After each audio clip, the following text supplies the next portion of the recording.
पंडित सुरेशजी तळवळकर यांनाही मी आमंत्रित करतो. कृपया टाळ्यांच्या गजरामध्ये आपण त्यांचं स्वागत करावं.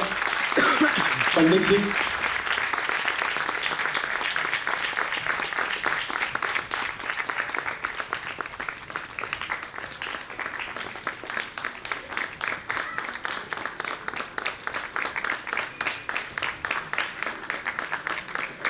अतिथींना मी विनंती करतो की त्यांनी स्थानापन्न व्हावं. मुकुंद देशपांडेजी आणि श्री प्राध्यापक श्रवण पाटीलजी आणि यांना मी सांगतो की कुठले सूत्रसंचालन आपण करावं. धन्यवाद सर. थँक्यू. नमस्कार मंडळी. जसं आपण एखाद्या संगीताच्या मैफलीमध्ये बघतो की गायक कलाकार मंचावर बसलेले असतात आणि त्यांच्या बाजूला साथ संगत करायला तानपुरा वादक असतात, तसे मी आणि प्राध्यापक शोण स्वतः संगीताचे गाडे अभ्यासक आहेत आणि मी रसिकांचा प्रतिनिधी. अशा स्वरूपामध्ये आज आम्ही पंडित सुरेश तळवळकर यांच्याशी गप्पा मारणार आहोत. चला तर आपण ह्या अनोख्या मैफलीला आता सुरुवात करूया. मी तानपुरेची पहिली तार छेडण्याच्या करता शोण यांना विनंती करतो. संस्थेचं आमचं जे मानचिन्ह आहे पद्म आणि इथली जी शाल आहे हिमरू शाल यांनी आपण पंडितजींचा सत्कार करत आहोत.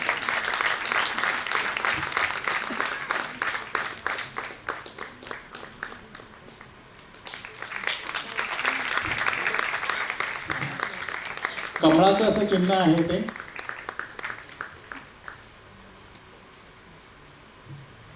त्याचबरोबर बाकीच्या ज्या काही वस्तू आहेत त्याच्यामध्ये पेन्सिलचा एक सेट आहे. आमच्या सगळ्यांच्या मनात हा प्रश्न आहे की तुम्ही तुमच्या संगीताच्या प्रवासाची सुरुवात कशी केली आणि प्रेरणा तुम्हाला नेमकी कशी मिळाली, कोणाकडून? काही काही प्रश्नाची उत्तर आपल्याला सांगता येत नाही बरं का. केव्हा सुरुवात केली, कारण व्यक्तीला पाचव्या वर्षाच्या अगोदरचं काही आठवत नाही. 5 वर्षाच्या नंतर किंवा 7 वर्षानंतरच आठवतं. त्याच्या अगोदरचं कोणाला कधी आठवत नाही की मी काय करत होतो. पण आपल्या नेक्स्ट पिढी आपल्याला कळते. आता सावनी किंवा सत्यजित वयाच्या कितव्या वर्षी त्यांनी वाजवायला सुरुवात केली आपण मोठं झाल्यानंतर आपल्याला माहिती असतं, त्यांना माहिती नसतं. आणि मी आमच्या आई वडिलांना विचारलं, म्हटलं हे 3-3.5 वर्षाचे आहेत आणि या दोघांनी सुरुवात केली तर मी केव्हा सुरुवात केली, कुठल्या वर्षी? तर त्यांनी सांगितलं की असाच होता, त्यावेळेला सुरुवात केली. मग त्यावेळेचं स्वरूप वेगवेगळं असतं, पण प्रॉपर गुरु हा आयुष्यात ज्यावेळी म्हणतो त्यावेळेला खरं ते शिक्षण सुरू होतं असं असतं. पण घरात संगीत, आईकडूनही संगीत, वडिलांकडूनही संगीत असं असल्यामुळे सुरुवात केव्हा केली ते आठवत नाही.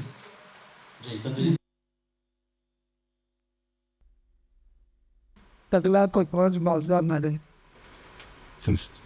पण असे हात सुंदर असूनही त्यांनी प्रोफेशन असा संगीताचा केला नाही आणि त्यांना एवढं शिकायला पाहिजे तसं अगदी मिळालं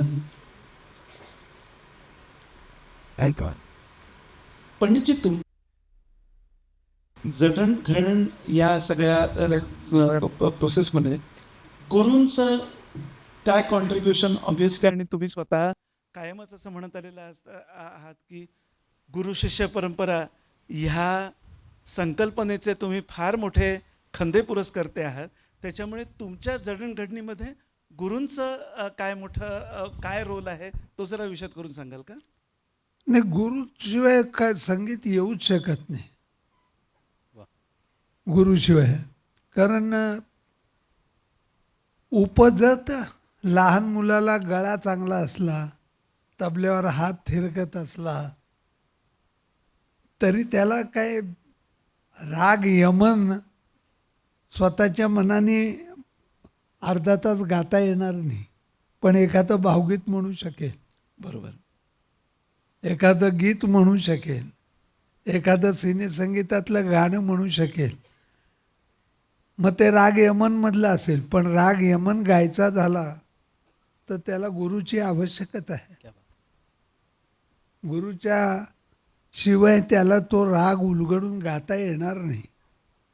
असं भारतीय संगीत जे आहे त्याचं स्वरूप काय आहे, असं का?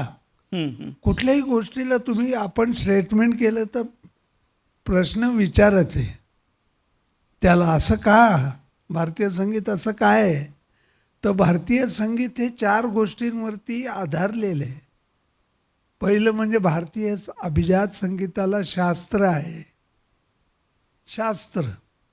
दुसरं तंत्र आहे, तिसरं विद्या आहे, बरं. आणि चौथं कला आहे. क्या बात आहे. 4 गोष्टी फार महत्त्वाच्या आहेत.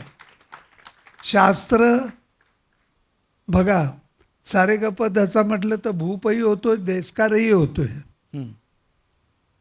एकच स्वर आहे. पहाडीही होतोय, जयतही होतोय, एकच स्वर आहे. तोडी आणि मुलतानीचं स्वर एकच आहेत, पण तोडीला मुलतानी म्हणत नाही आणि मुलतानीला तोडी म्हणत नाही. 14 मात्रेचा आडा चौताले, धमार आहे, झुमरा आहे, बरं का, आणि दीपचंदी आहे. पण दीपचंदीला धमार म्हणत नाहीत, धमारला आडा चौताल म्हणत नाहीत, आडा चौतालला दीपचंदी म्हणत नाहीत. तर ही सगळी वेगवेगळी स्वरूपं आहेत अभिजात संगीताची. हे ठरवणारी क्रिया म्हणजे शास्त्र. बर. शास्त्र काय सांगतं, काय करावं आणि काय करू नये. पण काय करू नये ह्याच्यामध्ये शास्त्र अधिक टोकदार असतं, अधिक क्लिअर असतं. बर. की हे करू नये ही सांगणारी गोष्ट प्रथम. मग ही शिकवण्याची गोष्ट आहे का? नाही. शास्त्र शिकवलं जातं का? नाही. शास्त्र समजवलं जातं. बघा, बर. शिकवणं आणि समजवणं याच्यात फरक आहे. शास्त्र समजावलं जातं, तंत्र हे शिकवलं जातं. तंत्र म्हणजे एखादा नृत्य कलाकार असेल तर उभं कसं राहायचं, हस्तक कसे ठेवायचे, हां. पाय कसे ठेवायचे, अंग कसं पाहिजे, तबल्यावर हात कसा ठेवला पाहिजे, गळ्यातून आकार कसा लागला पाहिजे, आकार एकार उकार कसे लागले पाहिजेत, हे शिकवलं जाणारं ते तंत्र आहे. हे शिकवलं जातं, हे समजवलं जात नाही, हे शिकवलं जातं. आणि हे शिकवण्याचं काम गुरु करतील. नाही, गुरु 4 गोष्टी करतो, ते नंतर सांगतो. शास्त्र समजवलं जातं, तंत्र शिकवलं जातं, विद्या दिली जाते आणि कला संस्कारित होते. वा वा वा. फार महत्वाचं आहे बघा. तर गुरु काय करतो? गुरु फक्त शिकवत नाही. अहो, त्याला गुरु काय म्हणतात माहिती आहे का? गुरु घडवतो. शिकवणं फार स्थूल आहे, फार सोपं आहे शिकवणं, पण विद्यार्थ्याला घडवणं सर्वात कठीण आहे. आणि घडवण्यासाठी ह्या 3 गोष्टी जरुरीच्या आहेत. पण त्याच्याही पेक्षा म्हणजे समजावणं, शिकवणं, देणं, विद्या द्यायची असते, बरं का, विद्या द्यायची असते. शास्त्र समजावायचं, विद्या द्यायची, तंत्र शिकवायचं आणि कला संस्कारित करायची. आता संस्कार म्हणजे काय? संस्कार कशाने येतात? 2 गोष्टींनी संस्कार प्राप्त होतात. एक तर गुरुचा सहवास आणि गुरुचं श्रवण. ह्या 2 गोष्टींनी संस्कार प्राप्त होतात. त्याच्याशिवाय होणार नाही. तर या 4ही गोष्टी गुरु देऊन आपल्याला अक्षरशः घडवतो. आज आम्ही ह्या स्तरावरती इथे आज आलोय, तर आज आमचे गुरु कोणी नाही आहेत. पण नाही आहेत ह्याचं असं वाटत नाही. आम्हाला अजूनही ते येतात प्रत्यक्षात आणि हे बघ, ते बघ, असं बघ, असं शिक, हे आजही सांगत असतात. आणि शेवटी काय गुरु घडवतो तर संगीत हाच गुरु आमचा बनून जातो. तबला हे वाद्यच आमचं गुरु बनून जातं आणि तबला वाद्यच आम्हाला सांगतं की कसं प्रवास करायचा आहे तो. आणि ही नजर जे देतात ते गुरु. क्या बात आहे. शिकवणं वगैरे ह्या फार स्थूल गोष्टी आहेत, पण नजर देणं हे फायनल आहे. छान. आणि त्या नजरेबरोबर ह्या सगळ्या गोष्टींबरोबर संस्कार प्राप्त होणं ही अत्यंत महत्त्वाची गोष्ट आहे असं मला वाटतं. शोण पुढचं. ज्याप्रमाणे तुम्ही सांगितलं सर, शास्त्र, तंत्र, विद्या आणि कला. कला हे 4 बेसिक पिलर संगीताचे आहेत. त्याचप्रमाणे आजकालच्या गुरु-शिष्य परंपरेची नेमकी मूल्य कुठली असायला हवीत?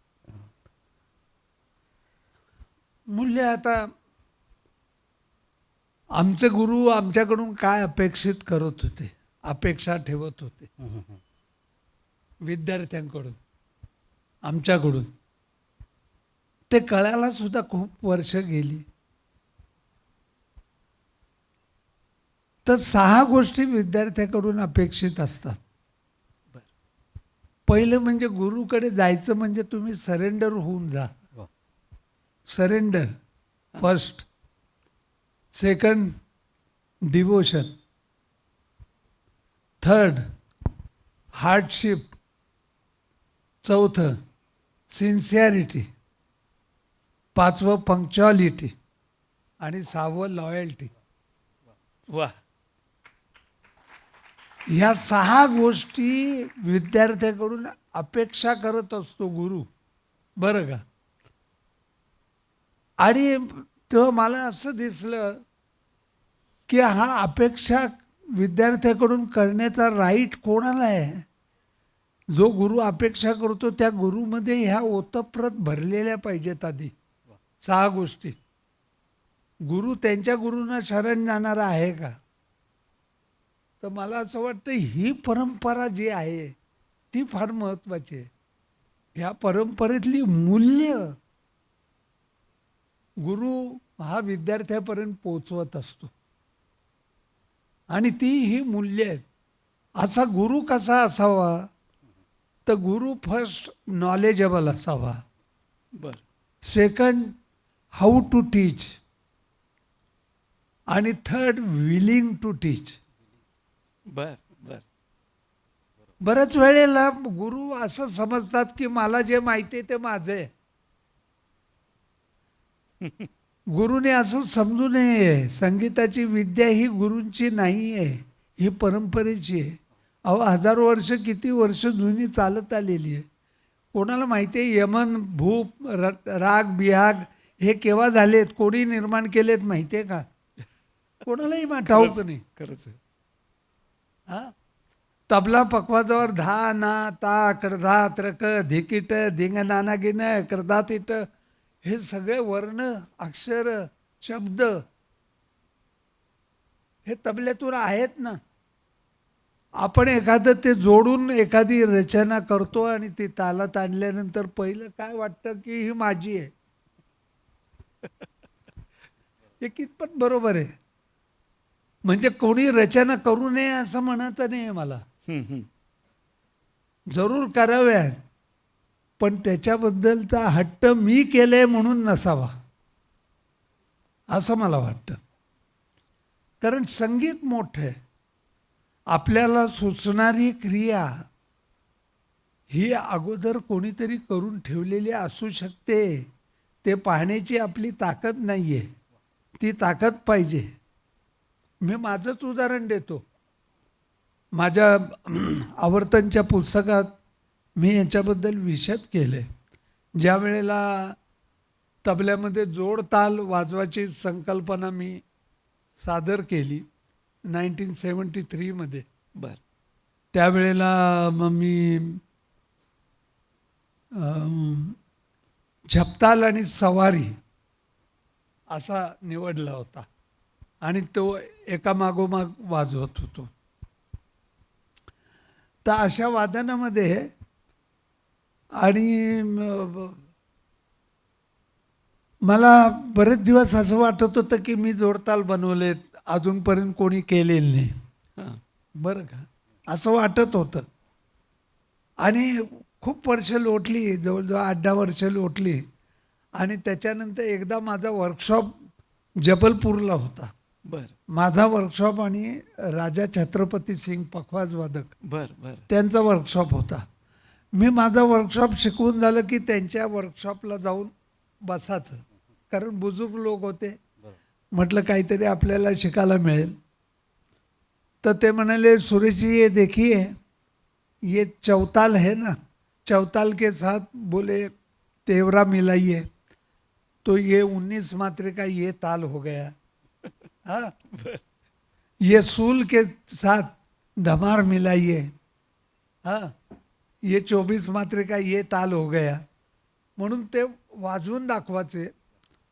फक्त ते त्याला तोंडाने जोड ताल म्हणत नव्हते, पण मला ती मोठी चपराक होती. मला फार मोठी चपराक होती. मला लक्षात आलं की अरे, आपलं तुमचं आमचं काहीच नाही आहे, हे सगळं झालेलं आहे, बुजुर्गांनी केलेलं काम आहे. एखादी आपल्याला स्फुरली गोष्ट, तरी स्फुरण्याची प्रेरणा जी मिळत असते ती सुद्धा बुजुर्गांकडूनच मिळत असते, असं माझं मत आहे. त्यामुळे गुरुने काय शिकवलं, काय मूल्य दिली, हा जो प्रश्न आहे त्याच्यात बरंच काही सांगता येईल, पण मी एवढं थोडक्यात सांगायचा प्रयत्न केला.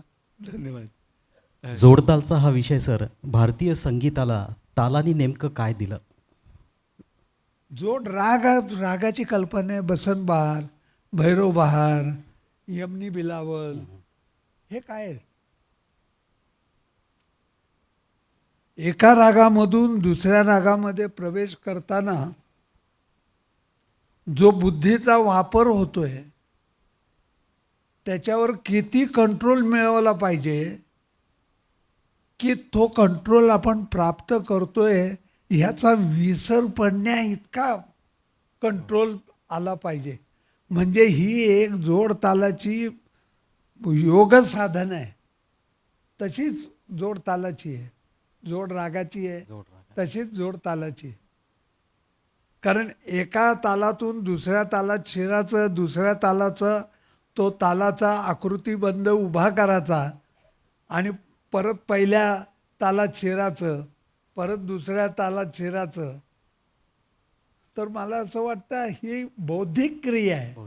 आणि ह्या बौद्धिक क्रियेचा विसर पडण्या इतपत प्रावीण्य मिळवावं आणि आपलं मन त्याच्याशी एकरूप व्हावं, हा आपल्या प्रश्नाचं उत्तर आहे. बरोबर.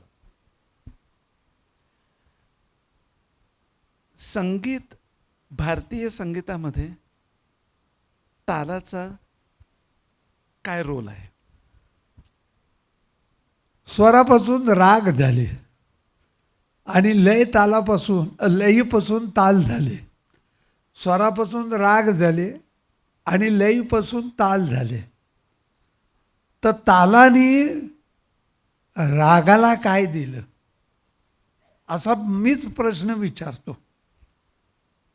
नेहमी मी एक प्रिन्सिपल पाळलंय की आपण काही विधान केलं तर आपण आपल्याला 6 प्रश्न विचारायचे. 6. हां what, Y, where, which, when आणि हाऊ. 5 W and 1 H. बरं का? 5 W and H. 5 W and 1 H. हे 6 प्रश्न विचारले आणि त्याची जर उत्तरं आपल्यालाच देता आली तर त्याच्यातून तत्व बाहेर येतं. आपण प्रिन्सिपलपर्यंत जातो. बर. तर तसं काय प्रश्न विचारला होता? प्रश्न असा होता की संपूर्ण भारतीय भारतीय संगीतामध्ये तालाचा रोल काय आहे? तालाचा रोल. तालाने पहिलं कंपाऊंड दिलं. हां 16 मात्रा त्रिताल. 16 मात्रेचं हे कंपाऊंड आहे. 10 मात्रेचं झपतालचं कंपाऊंड आहे. 14 मात्रेचं धमारचं कंपाऊंड आहे. तर कंपाऊंड म्हणजे बंधन. बरोबर. आणि हे बंधन भारतीय संस्कृतीमध्ये अत्यंत महत्त्वाचं आहे. बंधन, स्वतःला बंधन असणं, ह्या बंधनासारखं काही महत्त्वाचं नाही. कारण सौंदर्यशास्त्राचा नियम जो आहे तो बंधनात राहून बंधनमुक्त होण्याचा आहे. बर बर. बंधनाला लाथ मारून ओलांडण्याचं नाही आहे. बरोबर. बरं का. तर तालाने बंधन दिलं, नंतर अनुशासन दिलं, म्हणजे नियम दिले, शिस्त. शिस्त दिले, त्याच्यानंतर आवर्तन दिलं. दा दिन दिन दा दा दिन दिन दा दा तीन तीन ता त्रिक दिन दिन दा दा दिन दिन दा, हे आवर्तन क्रिया दिली. पण आवर्तन क्रिया कशी दिली? तर संपणारी आणि सुरू होणारी. समेला संपतंय आणि परत सुरू होत आहे, असं आवर्तन क्रिया दिलं. मग कसं संपवतोय? तर मुखडा घेऊन संपवतोय. म्हणजे तालाने काय दिलं? कंपाऊंड दिलं, अनुशासन दिलं, आवर्तन दिलं, त्याच्यानंतर मुखडा दिला, सम दिली. बर. आणि सम हा भारतीय संगीताचा हायेस्ट इमोशनल पॉइंट आहे. आमचे आरोलकर बुवा सांगायचे, sam is the highest emotional point of Indian classical music. सम, सम म्हणजे काय? संविधान. वा. संविधान म्हणून भारतीय संविधान आहे. Last statement. येस. भारतीय संविधान भारतीय म्हणतात संविधान ना. आहे, खरं. संविधान. समय, सम म्हणजे कम्प्लिशन, पूर्ण.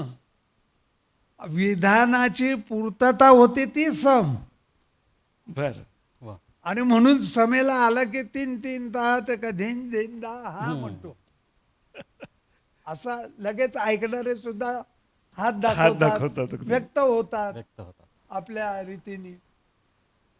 तर अशी सम जी आहे, ह्या तालाने काय दिलं अशी कल्पना करा की उद्या शास्त्रीय ख्याल गायनाला किंवा कुठल्या गायनाला ठेकाच नाहीये, कुठलं वाद्यच नाहीये तालाचं, तर ते गाणं पूर्तता कशी होणार? किंवा मी माझं विधान पूर्ण करतोय इथे आणि मी दुसरं विधान करतोय, ही रागतालाची जिवंत कथा सांगणारं संगीत येणार कसं? क्या बात, क्या बात. येऊच शकणार नाही. तर ही हा तालाचा रोल आहे. धन्यवाद. शोण, तुमचा प्रश्न. सर, तबला वादनात तशी घराणे आहेत आणि काही लोकांनी एक आपल्या वादनाची वेगळी शैली तयार केली आणि एक वेगळा प्रभाव त्यांच्या येणाऱ्या नवीन तबला विद्यार्थ्यांवर पडला आहे. तर तबला घराणी आणि शैली ह्याच्यामध्ये नेमका कुठला प्रभाव आणि नवीन विद्यार्थ्यांनी तो कुठला इम्प्लिमेंट करायला हवा? घराणी जी आहेत, तबल्यात 6 घराणी आहेत. दिल्ली, अजराडा, फरुखाबाद, पूरब म्हणजे लखनौ, बनारस आणि पंजाब. 6 घराणी आहेत. तर हे घराणे काय सांगतात? घराणे ही मूल्य सापेक्ष आहेत, तत्व सांगतात.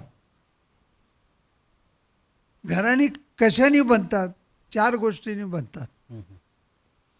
घराणं कुठलंही गाण्यातलं असून दे, नृत्यातलं असून दे, तबल्यातलं असून दे, कशातलंही घराणी 4 गोष्टींनी बनतात.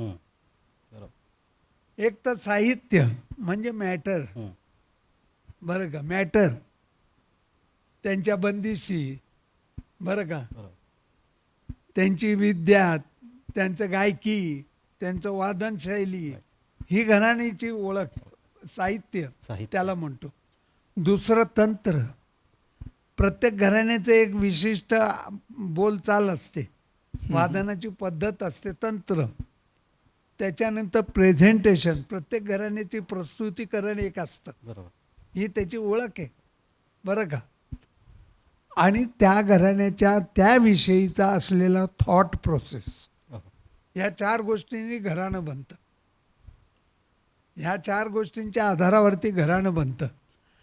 आता ह्या 4 गोष्टींमध्येच ही घराणी, प्रत्येक घराण्याने आपापली ओळख दाखवली, परंतु कला जी असते ती कशी असते, या घराण्यातल्या या व्यक्तीचं चांगलं वाटत असतं, त्या घराण्यातल्या त्या व्यक्तीचं चांगलं वाटत असतं, त्या घराण्यातल्या त्या व्यक्तीचं चांगलं वाटत असतं, आणि त्याचं मन मात्र बेचैन असतं की अरे हेही आपल्याला आलं पाहिजे, हेही आलं पाहिजे, हे फार चांगलं आहे.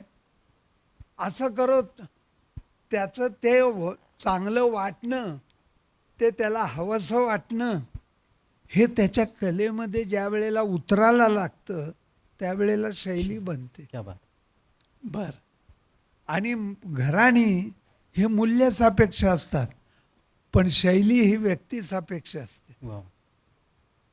आणि त्यामुळे शैली, आज घराणं जरी आलं, उस्ताद आलारा काकाचा म्हणतो पंजाब असलं तरी झाकीर हुसेनजींचं वादन ही त्यांची शैली होती, वा.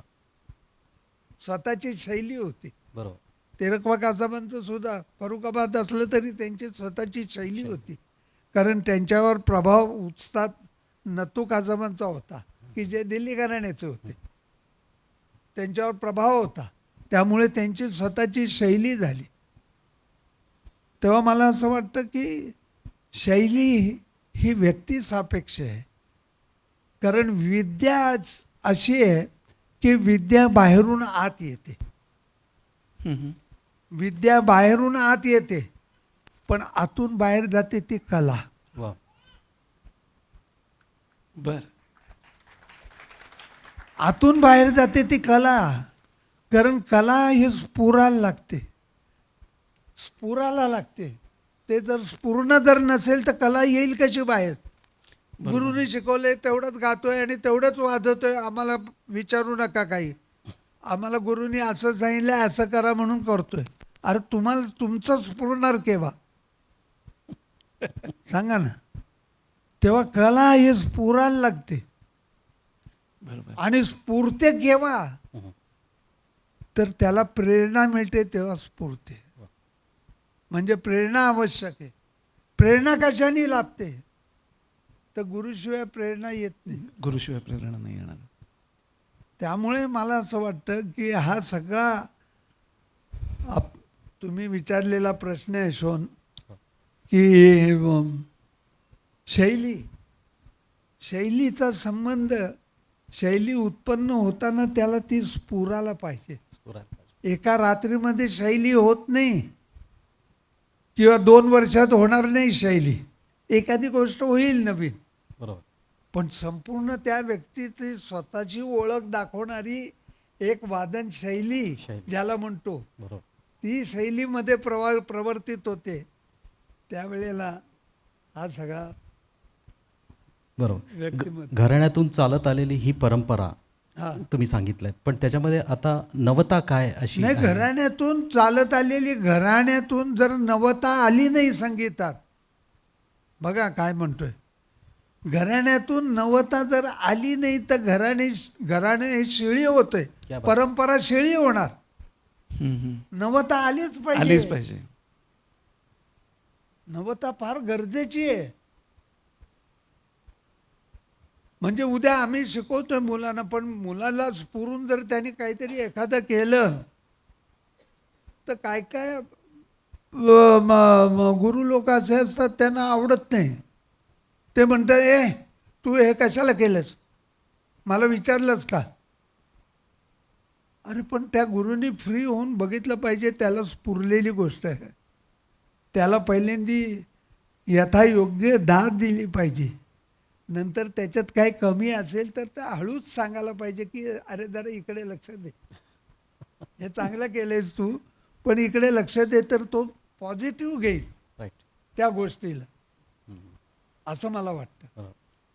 पण त्याच्या नवतेला स्कोप मिळालाच पाहिजे.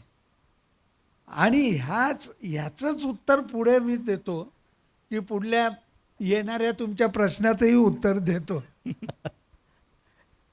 कारण गुरुच्या पुढे शिष्य गेलाच पाहिजे. फार गुरुच्या महत्त्वाचं. पुढे शिष्य गेला नाही तर गुरु योग्य नाही, वा, योग्य नाही. पंडितजींनी खरोखरच म्हणजे हा प्रश्न विचारण्याच्या अगोदर, कारण मी I was about to ask की गुरु कसा नसावा, तर त्याचं त्यांनी म्हणजे मी विचारण्या अगोदरच उत्तर दिलं. तुम्ही स्वतः पंडितजी नवनवे प्रयोग केलेत. म्हणजे एक काळ असा होता की तबला किंवा तालवाद्य हे साथ संगतीचं होतं, त्याच्यापासनं तबलावादक हा प्रमुख आणि त्याला गायक हा साथ संगत करणारा, असा एक नवा पायंडा सुरू तुम्ही केलात. त्याबद्दल जरा तुम्ही विषय नाही, मला असं वाटतं की एक तर तालासारखं आवर्तन आहे. 10 मात्रा घेतल्या, धिन ना धिन धिन, अशा 10 मात्रा घेतल्या आणि चालू राहिल्या तर सर्वसामान्यांना ताल कळत नाही, सहज कळत नाही. पण तो बरं तो हार्मोनियमवर सुद्धा दा रा री री री री हे दिलं तर ते काय प्रत्येक वेळी सुंदर असतं असं नाही. हल्ली हार्मोनियम वादक मात्र फारच चांगले आहेत, त्याचं उदाहरण तुम्ही बघाल आता. पण एखादी जर गाण्याची बंदिश झाली तर बंदिश कळते की काना करदानी छेड सखी काना करदानी छेड असं म्हटलं तर पटकन लोकांना कळतं छेड सखी समय इथं कंप्लीट होते. म्हणजे लोकांचं त्या आवर्तनाविषयीची असलेली न कळत जागरूकता ही वाढलेली असते. आणि आवर्तनाबद्दलची जागरूकता जर ऑडियन्समध्ये वाढली तर तालासारखा कठीण विषय सुद्धा समजायला आणि कळायला सोपा जातो. त्याच्यासाठी गाणं घेतलं. राईट. हां. आणि गायक जसं उपजांगाने ताना फिरून जसं कानावरती येतो किंवा मुखड्यावरती ए री आली पिया बिन सखी ए री आली, ताना घेतो तसंच तबलावादकांनाही घेता आले पाहिजेत. घेणं ताते ढागेनं ताकते ढागेनं ताते ढागेनं ताकत देणं घेणं ए री आली पिया. तर तो एक अँगलच्या दृष्टीने मी गाण्याची साथीचं प्रयोजन केलं. वा. अजून एक त्याच बरोबरचा एक प्रश्न.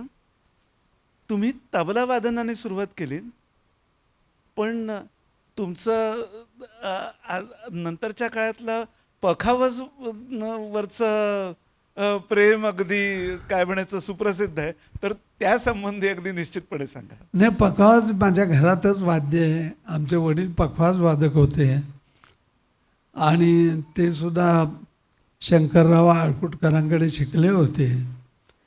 त्याच्यानंतर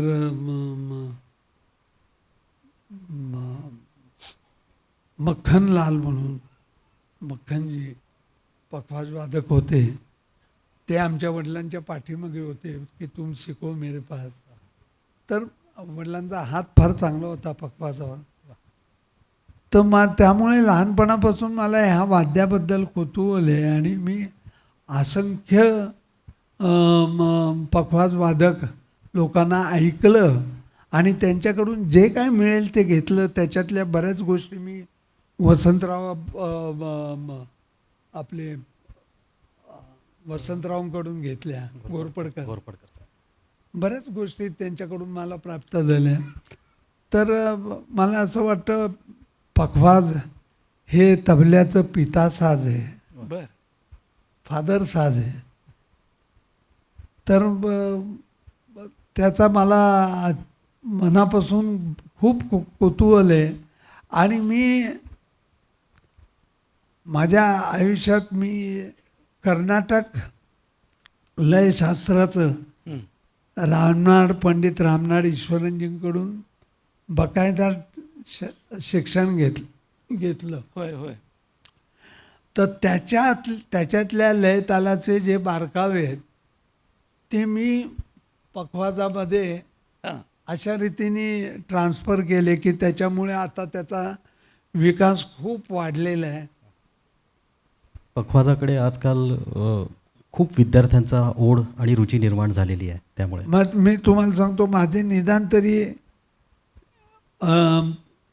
15-20 विद्यार्थी असे आहेत पखवाजामधले की ज्याचे प्रत्येकाच्याकडे 200-200 विद्यार्थी आहेत. हो हो हो हो हो हो. 100, 150, 200 एवढे विद्यार्थी आहेत. आणि आता पखवाज वाद्य हे कुठल्या कुठे गेलं म्हणजे तुम्हाला सांगतो, तबल्याला क्रॉस करून क्वांटिटी वाईज आणि क्वालिटी वाईज सुद्धा बर. खूप क्रांती बनली आहे पखवाजामध्ये. आणि तरी मला त्याचं राहून राहून आश्चर्यही वाटतंय की पखवाजाला स्कोप मात्र आता गाणारे, ध्रुपद गाणारे फार कमी आहेत. बरोबर.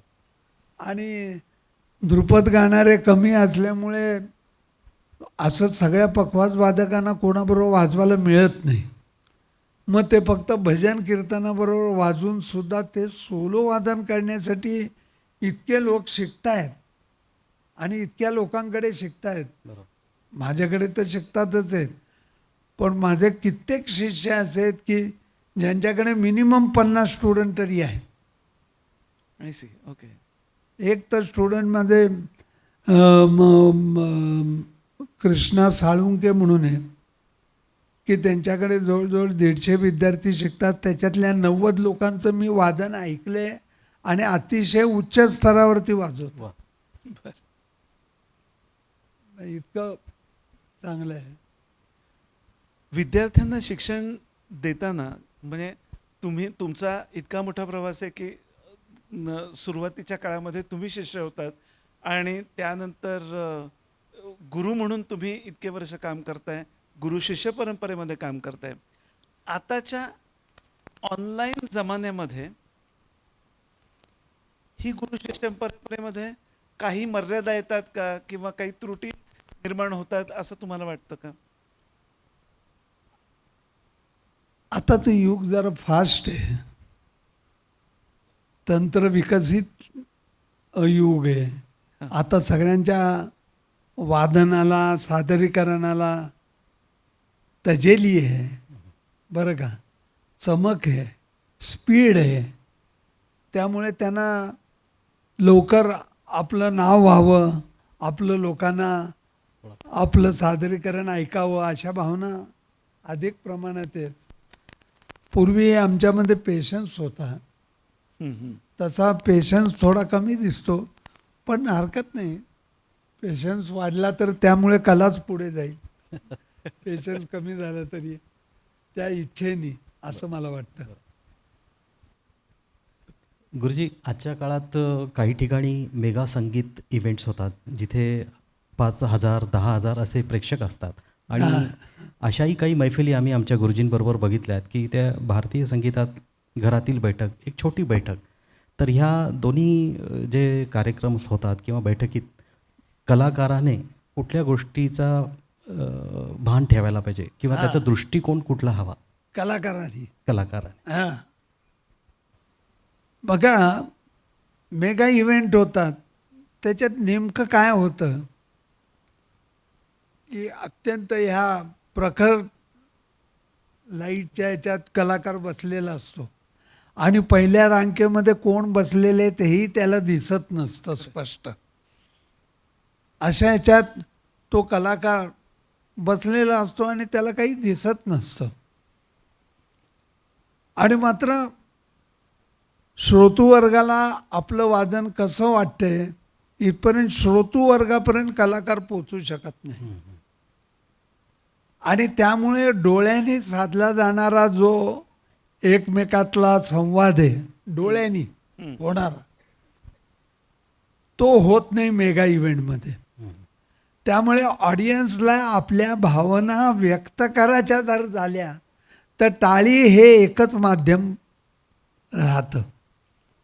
आणि मग टाळ्या देतात लोक आणि टाळ्या देऊन आपला भावना व्यक्त करतात. बघा, आता टाळ्या कलाकाराला मिळू नयेत असं माझं म्हणणं नाही आहे, जरूर मिळाव्यात. पण भारतीय संगीतातले सगळे आविष्कार हे टाळी देण्यालायक असतात का? पहिला हा विचार करा. बरं. उदाहरणार्थ दरबारीतला गंधार लावला, रे ग मरे सा रे ग, तर हा गंधार लावल्यानंतर कोणी टाळ्या देणार आहेत का? खरं. सांगा, तुम्ही विचार करा. कोणी टाळ्या देणार नाहीत. तर हे आविष्कार कुठेतरी मेगा इव्हेंटमध्ये मागे पडत चाललेत. Right.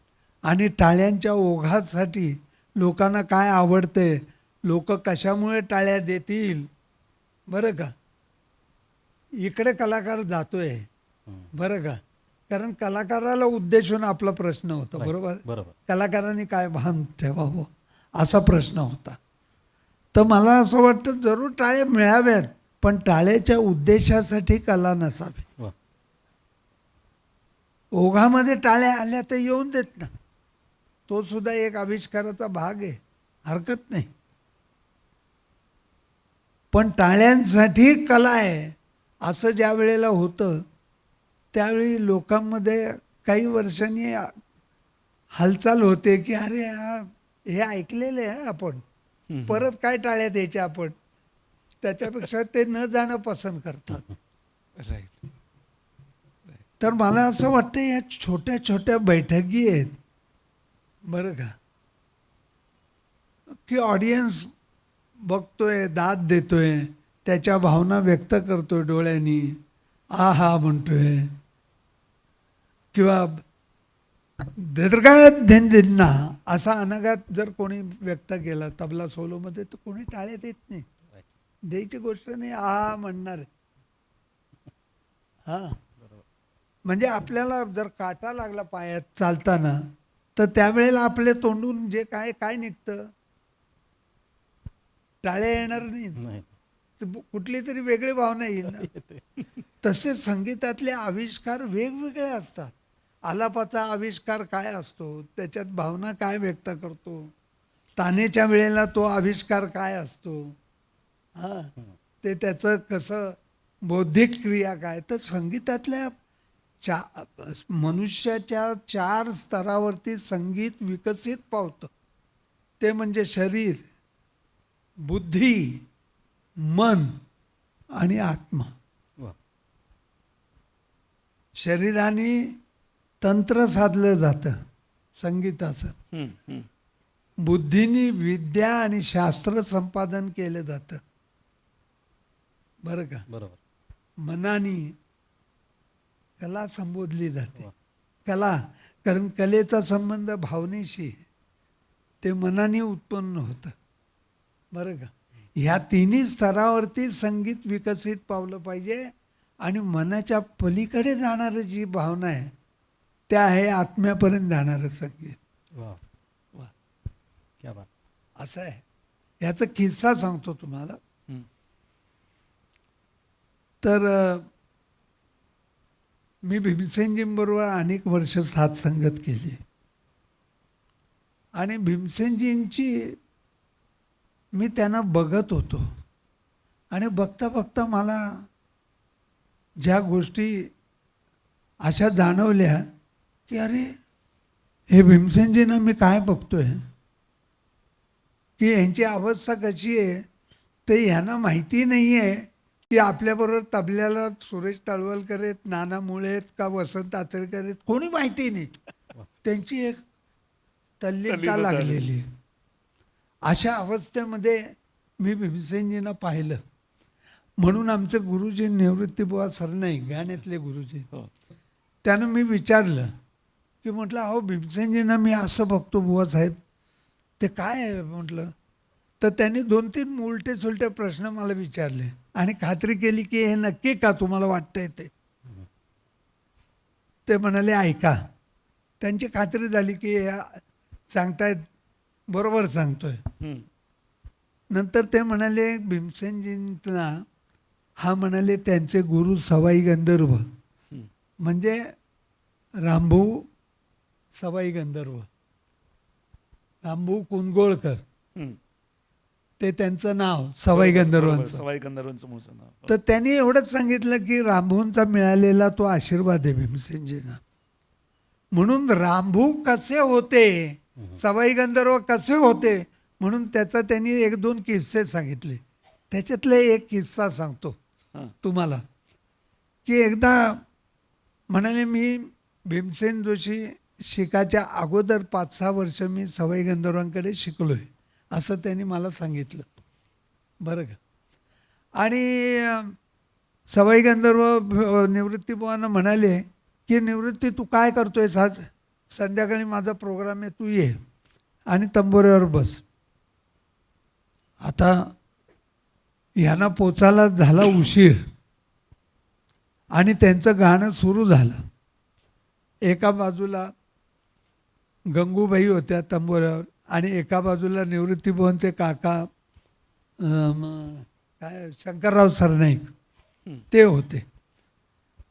आणि पुरिया गायला लागले आणि हे पुढे जाऊन पहिल्या रांकेत बसले निवृत्तीबुवा. उशीर झाला होता त्यामुळे थोड्या अपराधाच्या भावना होत्या, पण ते क्षणातच अशा अवस्थेत निवृत्तीबुवा गेले की त्यांचं गाणं झाल्यानंतर ते असे भावनामय झाले. निवृत्तीबुवा सवाई गंधर्वांच्या पायावर डोकं ठेवलं, म्हणाले रामभाऊ म्हणाले मी असा पुरिया अजूनपर्यंत ऐकला नाही. काय म्हटलात पुरिया. तर त्याच्यावर सवाई गंधर्व काय म्हणाले ते ऐकण्यासारखे. ते म्हणाले अरे निवृत्ती कुठे बसला होतास तू. तर निवृत्ती काहीच बोलले नाही. ते म्हणाले तुम्ही सगळं माझ्याकडे बघून गायलात आणि मला विचारताय की तू कुठे बसला होतास. म्हणजे ते नावाला बघत होते तिकडे, पण ते त्याच्या पलीकडे बघत होते. Right right right. तर आवाज अशा अवस्थेपर्यंत जाणारं संगीत आहे. अशा अवस्थेपर्यंत जाणारं संगीत जे आहे ती अनुभूती देणार असतं. आता अनुभूती हा वेगळा विषय आहे आणि प्रसंग वेगळा आहे. अनुभूती कशी असते, अनुभूती जी शब्दामध्ये वर्णन करता येत नाही की मला काय वाटलं, शब्दामध्ये काही सांगता येत नाही मला काय वाटलं, ती अनुभूती. आणि अशा अनुभूतीचा ज्यावेळी संचय होतो, तो संचय कशाने होतो तर साधनेने होतो. त्याची साधना जशी वाढते त्यावेळेला त्या अनुभूतीचा संचय होतो आणि संचय झाला की ज्ञानप्राप्ती होते. ज्ञान कसं आहे, ज्ञान बाहेरून आत कधी येत नाही, नेवर. सॉरी, हा ज्ञान यज्ञ आहे बरं का. पण मी तुम्हाला खरोखर सांगतो, ज्ञान बाहेरून आत कधी येत नाही.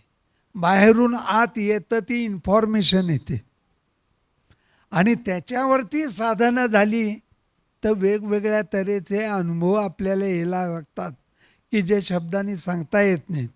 अशा शब्दाच्या पलीकडे जाते, त्याला अनुभूती म्हणतात. तेव्हा ज्ञान जे असतं ते अनुभूतीशिवाय नाही, अनुभूती असते ती साधनेशिवाय नाही, साधना असते ती संस्काराशिवाय नाही आणि संस्कार गुरुशिवाय नाही. क्या बात. असं सगळं सर्कल आहे ते. पंडितजी, पुढचा प्रश्न, या पद्म फेस्टिवलचा भाग हा जे आपल्या सगळ्यांना जेव्हा आम्ही आमंत्रित करतो तेव्हा कुठला ना कुठला तरी पद्म पुरस्काराने आपल्याला गौरवलेलं असतं. जेव्हा तुम्हाला पद्मश्री पुरस्कार मिळेपर्यंतचा, म्हणजे तुम्हाला ही माहिती कळल्यापासून तो मिळेपर्यंतचा प्रवास कसा होता आणि काय तो, जरा त्या अनुभव तुमच्या स्मरणातला काय काय आहे जरा आम्हाला ऐकायला आवडेल. आधी इथे हा ज्ञानी यज्ञामध्ये अनेक पुरस्कारार्थी, पद्म पुरस्कार प्राप्त अनेक लोक आलेत. हा फेस्टिवल जो होतोय त्याच्याबद्दल मी आयोजकांना मनापासून खूप खूप धन्यवाद देतो. थँक्यू. की असे पुरस्कार जे मिळतात बरं का, ते गुरुच्या आशीर्वादामुळे मिळतात अशी माझी पक्की भावना आहे बरं का. हां. आपल्या कामामुळे मिळतात आणि आपल्या कामाचा, मला असं वाटतं आपल्या कामाचा आणि कार्याचा विसर पाडणारं आमचं संगीत आहे बरं का. त्यामुळे त्या पुरस्काराची फारशी आठवण ठेवू नये असं मला वाटतं. कारण 2 तंबोरे काढले, नगमा सुरू झाला, तबल्यावरती ठेका सुरू झाला की त्या चक्रामध्येच मिळणारा जो आनंद आहे त्या आनंदामध्ये अत्यंत मस्त राहावं आणि तसेच माझे दिवस चालू आहे. पुरस्कार मिळाल्यानंतर डेफिनेटली आनंद होतो. आज मी इथे आलो आहे ते सुद्धा मला आनंद आहे निश्चित. म्हणजे मला काय कोणाला पुरस्कार मिळाले तर आनंद होतोच, पण तो किती काळ असतो आनंद, ह्या सगळ्या गोष्टीचा मी स्वतः अनुभव घेतो आहे बरं का.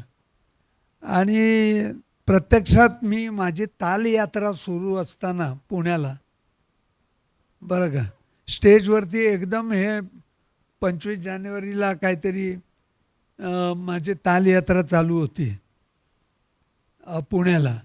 आणि त्यावेळेला एकदम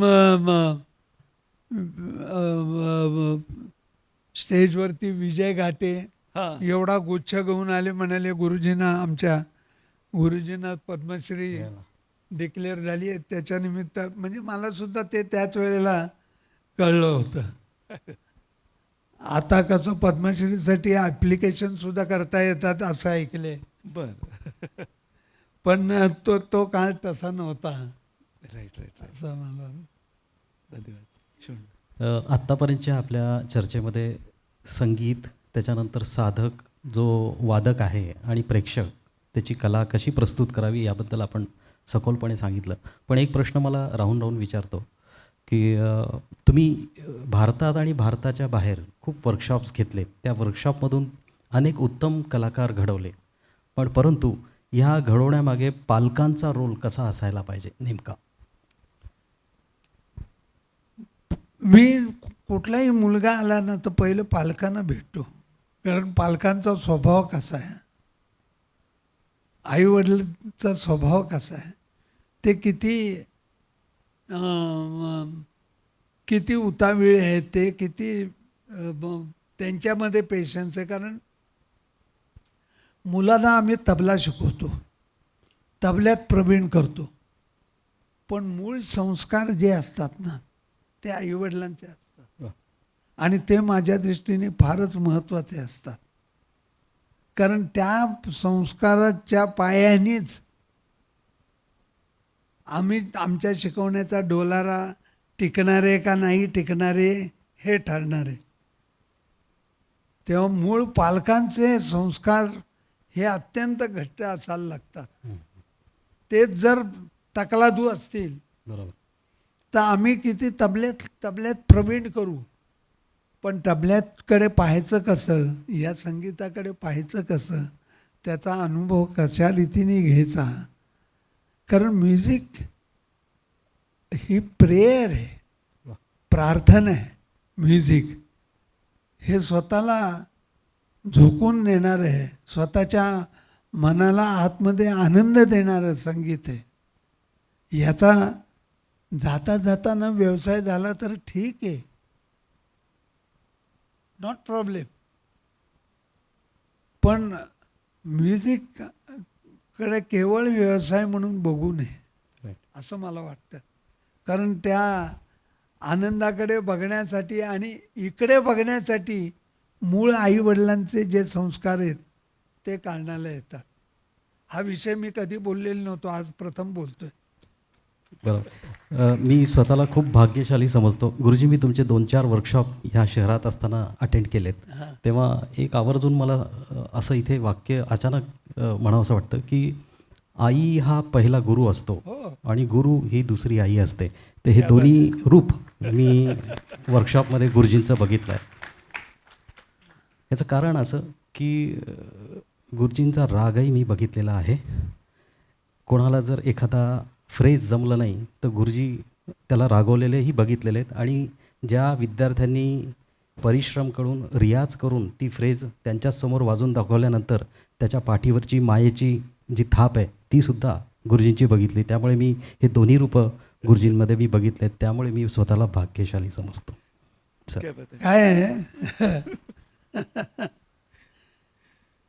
ह्या सगळ्या क्रिया ज्या होत असतात ते मी आता रागवाचं ठरवून राग येत नाही किंवा आता रागवाचं नाही असं ठरवूनही होत नाही.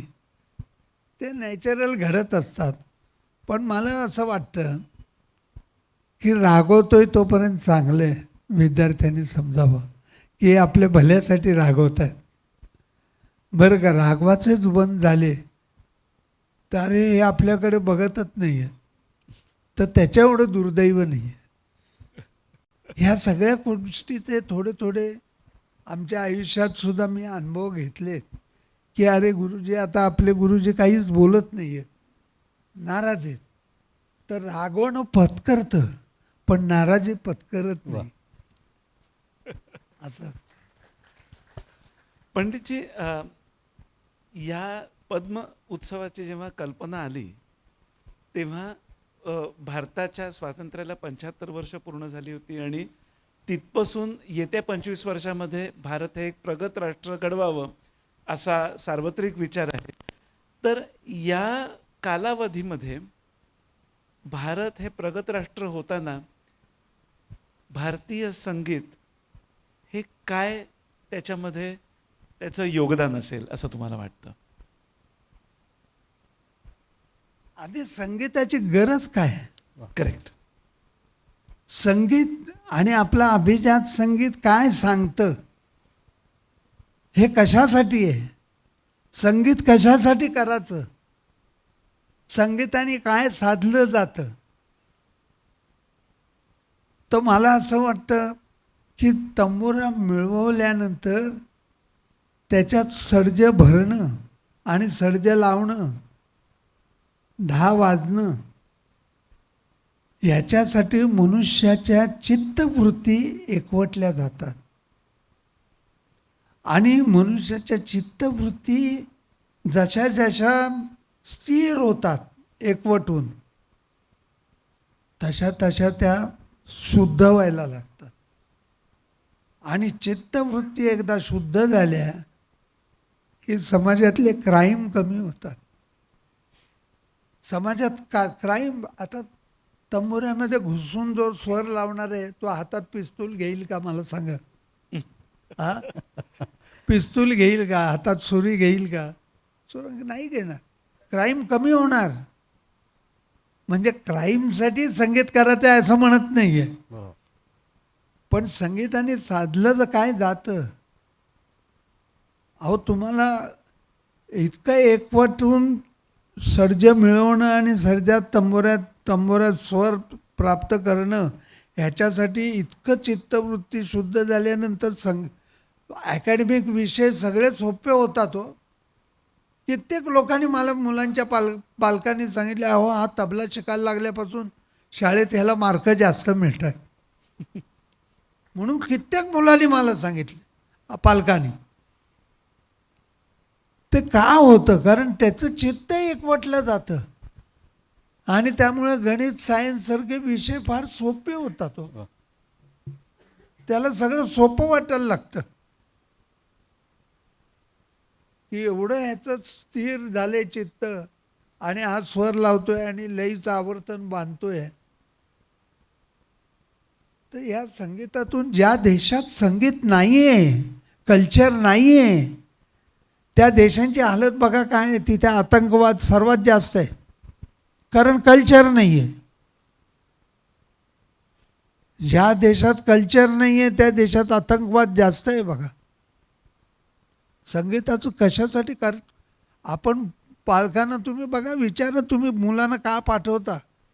त्यांना सांगता येणार नाही, पण त्यांना कळलेलं आहे की अरे हे पाठवायचं, याच्यावर चांगले संस्कार होते. खरं. हा, ॲब्सोल्युटली पाठवलं पाहिजे. हा, खरंय. खरंय. शेवट तुम्ही second. Sir, non education policy सध्या सगळीकडे इम्प्लिमेंट होते. तर गुरुच्या घरी जाऊन त्याच्या सहवासात जाऊन विद्या शिकणे आणि NEP-नुसार गुरुनी कुठल्या तरी इन्स्टिट्यूशनमध्ये जाऊन विद्यार्थ्यांना शिकवणं, तर ह्याच्यामध्ये संगीत कितपत प्रभावी आणि कुठल्या लेवलला जाऊ शकेल? नाही, आधी काय आहे, किती गुरुकुल मेकॉलेनी आपली एज्युकेशन सिस्टीम, गुरुकुल सिस्टीम ही तोडाचं ठरवलं. हे सगळ्यांना ठाऊक आहे तुम्हाला. मेकॉलेनी आपल्या वडिलांना लिहिलेलं पत्र ते आहे मेकॉलेनी, की मी ही गुरुकुल पद्धत तोडायला मागतो आणि ही तोडली म्हणजे आपण राज्य करू शकू भारतावर. ही पत्र आहेत आणि ती तोडण्याचं त्यांनी पूर्ण एक गोल रचला आणि तो सक्सेसफुल केला. मला अजूनही वाटतं आपली ज्योतिर्विद्या, आपली संगीत विद्या, आपली आयुर्वेद विद्या, ह्या सगळ्यांना ही ॲकॅडमिक सिस्टीम आहे, याची गरज नाही आहे. गुरु शिष्य परंपराच पाहिजे. आजही बघा ना, MAचं सर्टिफिकेट मिळतंय, पण गाणारे होत आहेत का? गाणारे होतात का सांगा? खरं. नाही होत. गाणारे आजही बनतायत, ते गुरुकडे जाऊनच बनतायत. आजही तबलावादक होत आहेत, नृत्य साधना करणारे लोक होत आहेत, ते गुरुकडून जाऊनच होत आहेत. बरोबर. तेव्हा ह्या मला असं वाटतं की ह्या सिस्टीममध्ये ह्या गुरुकुल सिस्टीमला प्रमोट कसं करता येईल आणि त्याचं स्ट्रक्चर कसं ठेवायला पाहिजे, याच्याबद्दल मला असं वाटतं परत विचार होण्याची गरज वाटते. पु ल देशपांडेंना बाबासाहेब पुरंदरेंनी एकदा विचारलं होतं की हो, तुम्ही आणि सुनीताबाई एकमेकांशी कायम विनोदातच बोलत असाल ना? आणि त्याच्यावर पु ल म्हणाले की अहो, सगळ्याच वेळ विनोद चालत नाही, इतरही काही बोलणं होतं. मला तुमच्या बाबतीत असा प्रश्न पडतो, कारण तुम्ही, तुमच्या पत्नी पद्माताई आणि दोघंही मुलं सत्यजित सावंत, ही सगळी चारही जण अगदी ॲक्टिव्ह अशा संगीत या क्षेत्रामध्ये सतत काम करताय. एक संगीत सोडून काही बोलणं होतं का हो तुमचं घरी? नाही, आता आधी मी सकाळी उठल्यानंतर आश्रमात माझ्या जातो. म्हणजे आश्रम हे नाव आहे, गुरुकुलात जातो. आणि मी तिथे मुलांना शिकवून मी 2 वाजता घरी येतो. परत 4ला जातो, 8 वाजता घरी येतो. तर मेजर दिवसातला वेळ जो आहे तो माझा याच्यामध्ये जातो. मधल्या वेळात तर मी काही इंटरव्ह्यूजचं काम करतो, राहिलेलं काम रात्री करतो 9 नंतर, बरं का. तर आणि आमची आवड थोडीशी स्पिरिच्युअल आवड आहे, पद्माताईंची सुद्धा आणि माझी सुद्धा. तर आम्ही स्पिरिच्युअल लेवलला कोणी काय काय म्हटले, त्यांचे एक्सपिरियन्स काय सांगितले, ते शेअर करत असतो. आणि त्याच्यातून संगीतावरती त्याची रिपरकेशन्स काय होतात ती बघत असतो.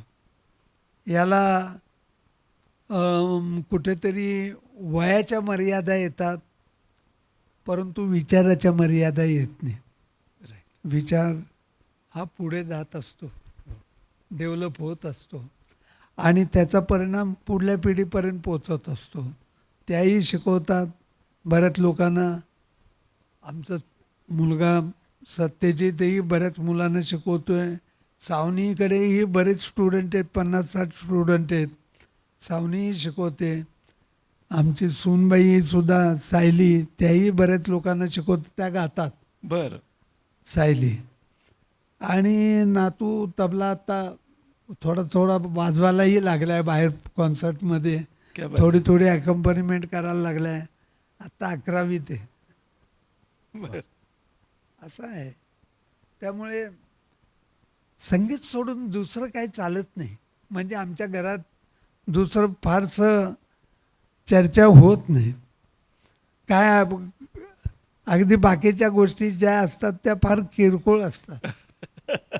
बरं. आणि पंडितजी सांगतात ते अगदी खरं आहे, कारण या कार्यक्रमाच्या तयारीचा भाग म्हणून मी आणि शोण दोघंजणं वारंवार गेल्या काही दिवसामध्ये पंडितजीशी बोलत असू. आणि 2 दिवसापूर्वी आम्ही तिघही जणं बोलत होतो आणि एक अशी कल्पना होती की मी माझ्या पत्नीला म्हटलं होतं की आमचं तिघांचं एक 15-20 मिनिटाचं बोलणं असेल की काय कार्यक्रमाचं स्वरूप करावं. जेव्हा कॉल संपला तेव्हा लक्षात आलं की 1.5 तास झाला होता आणि मी माझ्या पत्नीला म्हटलं की बापरे, मी पंडितजींचा बराच वेळ घेतला. ती म्हणाली मला खात्री होती की इतके संगीतामध्ये पूर्ण आयुष्य वाहिलेले पंडितजी आहेत, तर आणि त्यांच्याकडे ज्ञानाचा इतका उदंड खजिना आहे, तर त्यांच्याशी गप्पा मारणं, त्यांच्याकडून त्यांचे अनुभव समजून घेणं ही एक मोठी आम्हाला पर्वणी आम्हाला दोघांनाही खरं म्हटलं तर ज्ञानयज्ञ फाउंडेशनने दिली. पंडितजींनी स्वतः आमच्याकरता भरपूर वेळ काढला. आज ते 7-8 तास प्रवास करून आपल्यापर्यंत आपल्या सगळ्यांना भेटायला आले. फाउंडेशनच्या वतीनं आणि आपल्या सर्व प्रेक्षकांच्या वतीनं आम्ही त्यांचे अतिशय ऋणी आहोत, आभारी आहोत.